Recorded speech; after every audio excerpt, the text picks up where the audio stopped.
back to the poll for a second. There's a good chance that 3 of the top 5 teams in the AP poll,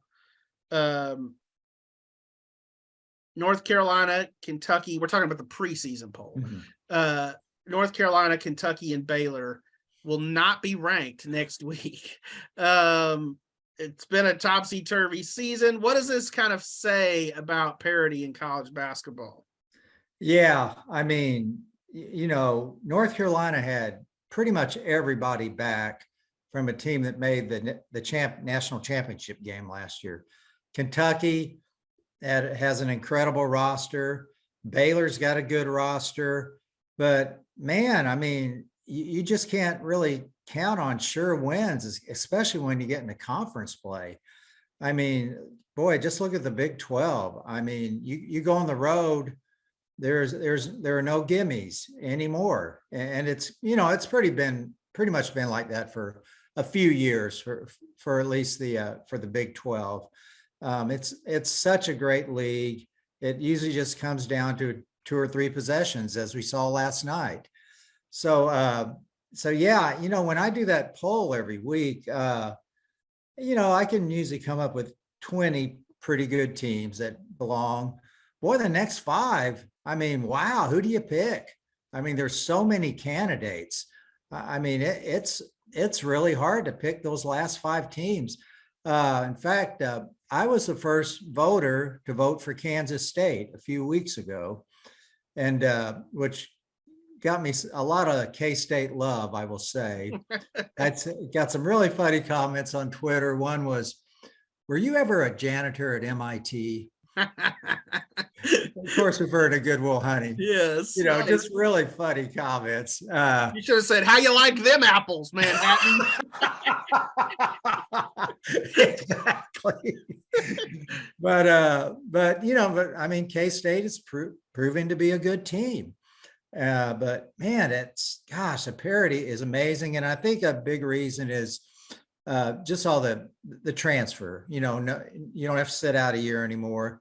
You can basically build a team in a year, or just develop a really good team, as I think K-State has proven with all the transfers they've gotten. So yeah, it's a much different world than it used to be. Yeah, and I will speak a little to that on the women's side. So, I also vote in the women's poll like you do in the men's, and I feel like parity took longer to get to women's basketball, but I feel like to a large extent it has arrived. Obviously there's still great teams at the top.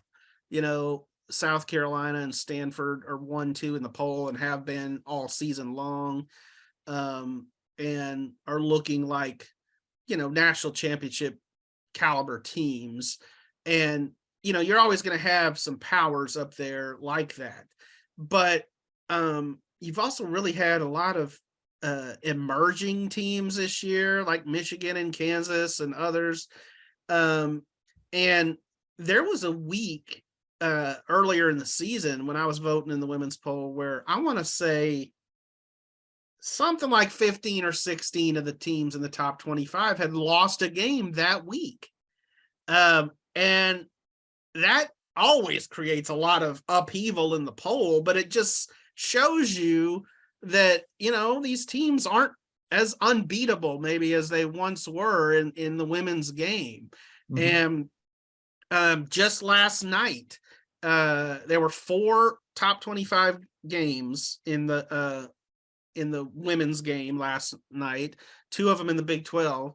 2 of the ranked teams won, 2 of them lost. I mean, and again, I just think that more of the mid-level teams have closed that gap, and there's good teams all over the country. And of course, last year the women's tournament expanded to 68 to match the men's tournament.